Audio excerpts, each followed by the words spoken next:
Just like my smoke alarms, batteries not included. I remember getting so hyped to watch this when I was a kid. It looked like it was going to be a fun E.T. type film with this adorable little spaceship family. And to my surprise, it was pretty boring and kind of depressing. Now, don't get me wrong, I can appreciate it more as an adult. But watching it for the first time as a kid, I was taken aback at how serious it was. It does have some cool effects and a few goofy moments. I guess you could say this film is like a battery. It's positive and negative. But the most important thing I got from this is I really need to do something about my smoke alarms. Anybody up for a bit of Red Dwarf fun? 1, 2, 3 o'clock, 4 o'clock, red. 5, 6, 7 o'clock, 8 o'clock, red. 9, 10, 11 o'clock, 12 o'clock, red. I'm going to watch a lot of Red Dwarf tonight. Sorry about that. But as you can tell, I'm just excited to have the DVDs of one of the best TV shows ever made. I got series 1 to 12. This one's classed as number 9, right? Man, they sure did put a lot of effort into making them smegtacular. Each case contains 2 discs, one for the episodes and the other for the bonus features, which include documentaries, deleted scenes and more. Japanese version of The End? Sounds good. Identity Within, the lost episode? Sounds great. Can't smeg, won't smeg? Sounds gross.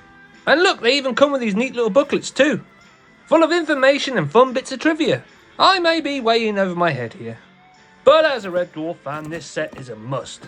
So, which one to watch first? Well, isn't it obvious? It's Metal Gear Solid 2, Sons of Liberty. Whoa, wait a minute, that's not a DVD, I hear you crying out. Well, I actually love games too, you know, but this game actually does come with a DVD. So you can watch the making of MGS2 on the PS2, which I'm sure lots of you who got the game decided to do. Nope, just me then? Okay. It's amazing, even after 20 odd years since I first played this, I still have no idea what the hell is going on in the story. I thought the DVD might help and shed light on some things, but it really didn't explain anything. Oh, maybe I was supposed to phone this number. Nonetheless, this game was still amazing, and it was great to play as one of the best protagonists in video game history. Raiden, of course. Bloody hell, I'm only joking. Wow, this cover doesn't leave much to the imagination. Bruce Almighty. A film where Jim Carrey plays a guy called Bruce, who blames God for his life not going the way he wants. Apparently being a TV reporter who's going out with Jennifer Anderson just isn't good enough. So God grants this poor individual with unlimited powers to do whatever he wants with them. I think he was trying to teach Bruce a lesson, but a lot of other people end up suffering for it. The guy next door becomes the guy upstairs. That's right, whatever the hell that means. It's not a bad film, it has a few giggles here and there, but it's nothing special. But like a wise being from the heavens once said, I'll be right here. It may not be excellent, but it is Bill and Ted's Bogus Journey. A film that shows us that death really isn't that bad, and that world peace can be achieved with a little kiss. This is most definitely one of my favourite sequels of all time. The first one had this easygoing feel-good vibe about it. Bogus Journey, on the other hand, is pretty messed up. I would love to see what possessed the writers to send Bill and Ted to hell and back. Even this DVD's a ball of fire. Talk about disc burning. But yeah, like its predecessor, this film is excellent. So if you want to watch Keanu Reeves and Alex Winter look confused and out of place, watch Bill and Ted Face the Music. Hey!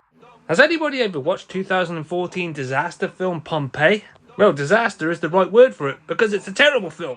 It's that bad I didn't even waste my time buying the DVD. Instead, I drew a picture of it. As you can see, I can't draw for love or money, but there's still more effort put into this than 2014's Pompeii. And these stick people here have more personality than the characters in 2014's Pompeii. So I guess you could say this whole video is a complete waste of time, just like 2014's Pompeii. But the most important lesson I've learned from 2014's Pompeii, it's now history. Hey look, it's Hook! The movie that was every parent's worst nightmare. Not because us kids like to watch it over and over again, but because it inspired us to want to fly. By jumping off sofas, armchairs and garage roofs, naturally breaking our bones in the process. Ah, precious memories, I think. I can't actually remember. I did smack my head off that coffee table the once. This is the film when Robin Williams dresses up as a woman, right? No, but he does wear tights. Sorry, my memory's not what it used to be. Hey look, it's Hook! I've done that bit, haven't I? Time for a lie down. It's time to go big. Kevin and Perry go large. The movie that's rude, immature, gross, but it's also really funny. It's about these two lads that attempt to break into the music industry so they can hook up with girls. Don't worry, it's not as creepy as it sounds. To those of you who live outside the UK and don't know who Kevin and Perry were, they were a couple of horny teenagers played by actors in their late 30s. Okay, that sounded a little creepy. But seriously, this movie was a laugh and shows us that teenage life isn't easy. And can be embarrassing at times. Even hard. Ah! Okay, I think that's enough. I'm supposed to be a mature adult with a wife. I shouldn't be watching this. I'll wait until she's gone to bed. I've never seen it. The never-ending story.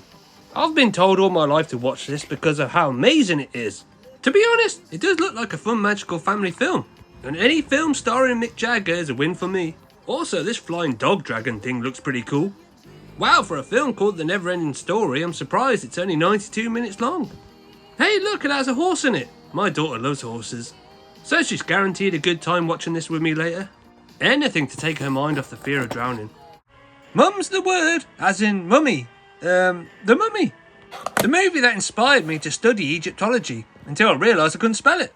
Or say it. Nonetheless, this film is awesome, a true blast from the past. If you haven't guessed, it's about a pissed off mummy that comes back from the dead and tries to kill Brendan Fraser. It doesn't get any better than this, but apparently it does, because he tries again in the sequel, The Mummy Returns. Which was even more awesome, because in this one, The Rock's in it. With only a minute and a half screen time, he gave us his most believable performance ever. And before anyone asks, I haven't got the third film. I didn't care for Tomb of the Dragon bollocks.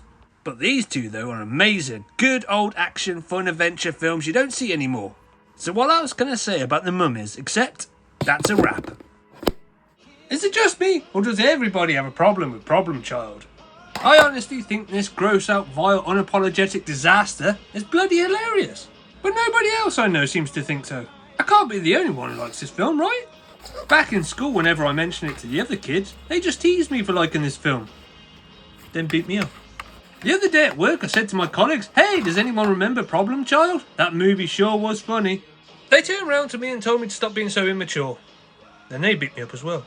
Even when I showed my wife, she told me to get rid of it, otherwise she's leaving me. I'm sure she was joking. But for all the problems Problem Child keeps causing me, I'm still going to keep it. And it would definitely have pride of place on my DVD shelf. Right next to these divorce papers. Divorce papers! Does anybody like Jam? Space Jam, that is! The most 90s movie to ever 90s movie. Who thought that a film about basketball super god Michael Jordan helping the Looney Tunes play a basketball game against big bastard aliens would turn out great? Somehow it just worked, and it worked that well they decided to do a sequel 25 years later. It sucked. And to those who are wondering, why is it called Space Jam? Well, that's a really good question. If somebody could let me know the answer, that would be great.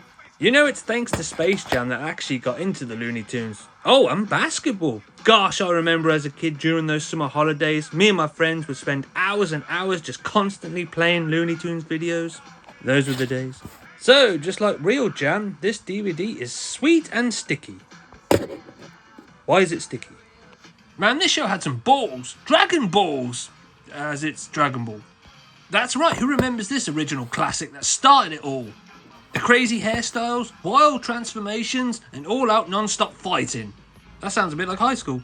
Check out how cool this set is. I was really looking forward to watching this until I realised after I brought it, it's the wrong DVD box set. This box set is for North America use only. It won't work in the UK. I can't play it. Did look up, however, I could buy a multi-region DVD player to play along, but that's like another 30 quid. So I just cut my losses and brought the English version instead. Look, that's better. Actually, it looks crap compared to the American one. At least this one has more art and detail. And a neat little booklet. It even had a side picture. Shame I never get to complete it. I'm not the sort of guy that's going to waste money on a DVD I can't play just because of how great it will look on my shelf. Oh, am I kidding? I totally am. Ah. Anyone seen Sin City? If you haven't, you definitely should. It's one of the coolest looking films ever made. Who said black and white movies were dead? Its creative style and visual effects make it stand out from the rest. It literally brought Frank Miller's comic books to life. But beware though, it's not for the faint-hearted. There's a few sweary words in it. The other day I saw a shop called Sin City and I thought, great, maybe I can buy some Sin City comics from there. That shop had nothing to do with the movie. Anyway, I think it wouldn't be a DVD collection without it. So it deserves a spot on my shelf. I'm actually in the middle of moving right now, so I don't have a shelf. I've got a bone to pick with you, Tekken. Round one, I brought you in good faith thinking you were going to be a kick-ass fun fighting movie based off the famous video game series. But no, it turns out you're a load of rubbish, aren't you? Aren't you? Ow, that was too close. I mean, oh, it's like that, is it? Right, round 2. The characters are crap and nothing like the game counterpart. The story's all over the place. The fighting's not too bad, but the whole film as a whole is painful to watch. Ow, bollocks, I just dropped it on my foot. Okay, now it's serious. Round 3. I can't believe I bought you. You tricked me with this cool looking DVD case, but beneath all this cool art style, you're just a soulless, unimaginative piece of garbage. I can't wait to throw you away. Ow, why the hell is the disc hot? You're taking the piss out of me. Fine, that's enough. You win this time, Tekken. Get up there, but I'll be watching you. Ow, my finger clicked.